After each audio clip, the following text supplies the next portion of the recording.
आदित्य के पिता मिस्टर ओबरॉय बहुत बड़े बिजनेसमैन थे।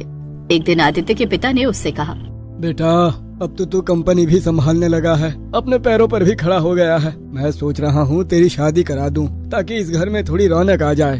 सही कह रहे हो पापा। मैंने कुछ लोगों से बोल रखा है, हो सकता है हम लोग जल्दी ही एक लड़की को देखने जाएं। कुछ ही दिनों बाद मिस्टर ओबरॉय के मैनेजर ने एक लड़की के बारे में बताया। सर, एक बहुत अच्छा परिवार मिला है। उनकी 2 बेटियां हैं और दोनों ही अभी कुमारी हैं। मैंने उनसे आदित्य के बारे में बात की तो वो तुरंत मान गए, क्योंकि भला आपके बेटे को कौन मना कर सकता है। ऐसी बात नहीं है मैनेजर साहब, शादी ब्याह का मामला पैसों और रुतबा देखकर नहीं किया जाता। फिर भी आप कह रहे हैं तो मैं लड़की वालों से मिल लूंगा, आप भी मेरे साथ चलना।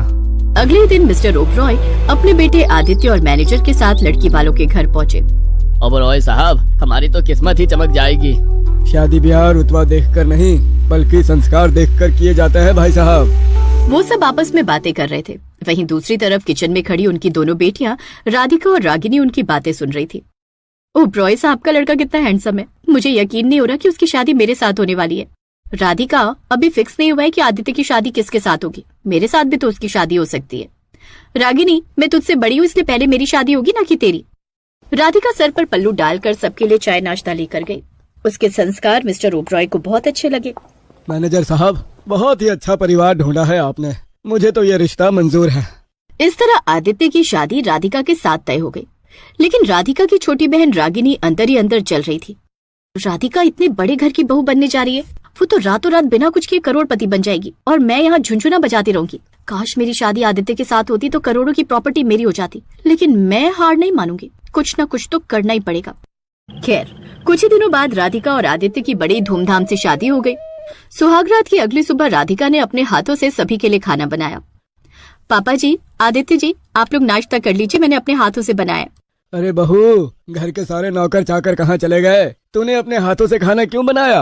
पापा जी, उन सब की मैंने छुट्टी कर दी है। जब मैं आ गई हूँ तो भला कोई नौकर हमारे लिए खाना क्यों बनाएगा? नौकर भले ही बहुत अच्छा खाना बनाए, लेकिन उसमें प्यार तो मैं ही डाल सकती हूँ ना, और हमारा पैसा भी बचेगा। देखा आदित्य, तेरे लिए बिल्कुल परफेक्ट लड़की मिली है। पूरी तरह से बिजनेस माइंडेड है ये। इतना पैसा होने के बावजूद ये सोच रही है कि कैसे पैसा बचाया जाए, और यही एक असली बिजनेसमैन की पहचान होती है। Thank you so much Radhika. तुम्हारी जगह कोई और लड़की होती तो ऐसा बिल्कुल नहीं करती, बल्कि वो तो अपने नौकरों पर हुक्म चलाती। खैर, तीनों ने बैठकर नाश्ता किया। नाश्ता करने के बाद आदित्य ने अपने पिता से कहा, पापा, आज से आपको ऑफिस जाने की कोई जरूरत नहीं है। मैं पूरी कंपनी संभाल सकता हूँ। अगर जरूरत पड़े तो मैं आपको बुला लूंगा। बेटा, तूने तो मेरा पूरा बोझ हल्का कर दिया, लेकिन याद रखना, किसी भी चीज की जरूरत हो तो मुझे बता देना, और मैं महीने में 1-2 बार तो आता ही रहूंगा। इतना बोलकर आदित्य ऑफिस निकल गया। थोड़ी देर बाद वहाँ पर रागिनी आ गई। राधिका अपनी छोटी बहन को देखकर बहुत खुश हुई। रागिनी, बहुत अच्छा किया कि तू आ गई। मुझे तेरी और माँ पिताजी की बहुत याद आ रही थी। चिंता मत करो दीदी, अब तो मैं यहीं रहूंगी। यहीं रहोगी मतलब? अरे मेरा मतलब है मैं कुछ दिनों तक यहीं रहूंगी। पहली बार आप मुझसे अलग हुई है ना, तो अकेलापन मुझसे बर्दाश्त नहीं हो रहा था। तभी वहाँ पर राधिका के ससुर जी आ गए। उन्होंने जीन्स टी शर्ट पहन रखी थी। वो दिखने में बिल्कुल फिट लग रहे थे।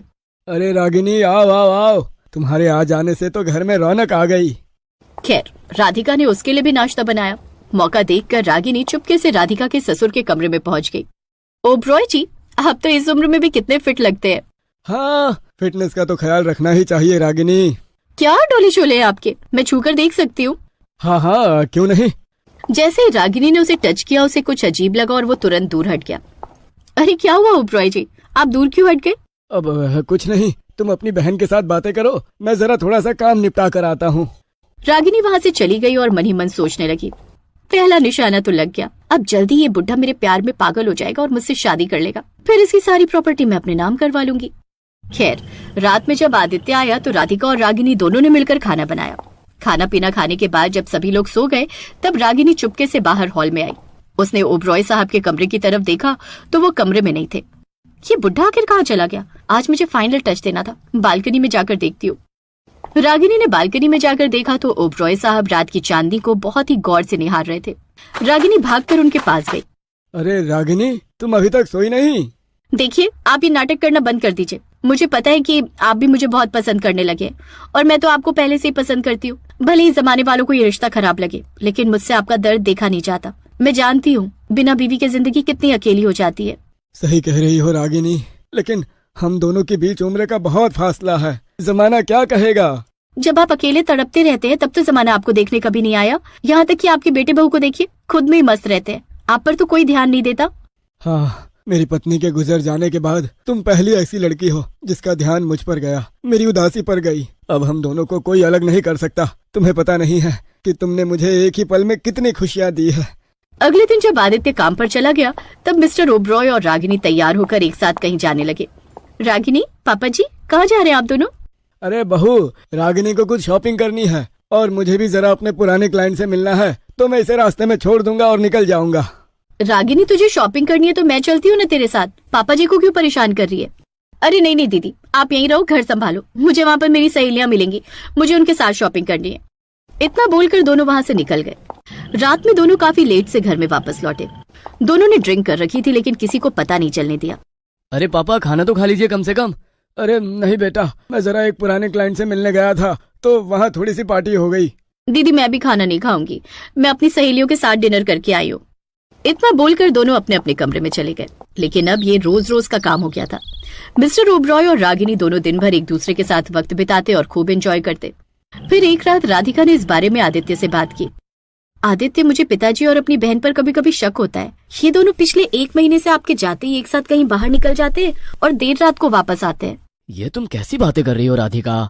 तुम मेरे पापा और अपनी सगी बहन पर शक कर रही हो? अरे दोनों की उम्र तो देखो कम से कम।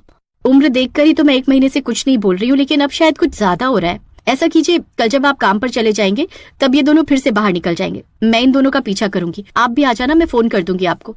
ठीक है, कल तुम्हारा शक मैं दूर कर देता हूँ। अगली सुबह आदित्य काम पर चला गया। थोड़ी देर बाद एक बार फिर से मिस्टर ओबरॉय और रागिनी एक साथ कहीं कोई ना कोई बहाना बनाकर निकल गए। राधिका ने तुरंत आदित्य को फोन किया। ठीक है, तुम उन दोनों का पीछा करो और अपनी लाइव लोकेशन मुझे सेंड कर दो, मैं भी बस पहुंचता हूँ तुम्हारे पास। राधिका ने कार स्टार्ट की और मिस्टर ओबरॉय की कार का पीछा करने लगी। काफी दूर चलने के बाद एक लव गार्डन के बाहर मिस्टर ओबरॉय ने अपनी गाड़ी रोकी। गाड़ी का दरवाजा खोलकर अपने हाथों से रागिनी को बाहर निकाला और दोनों अंदर चले गए। राधिका ये सब देख रही थी कि तभी वहाँ पर आदित्य भी आ गया। आदित्य, लगता है जिस बात का मुझे डर था वही हुआ। पिताजी और रागिनी इस लव गार्डन के अंदर गए, चलो देखते हैं।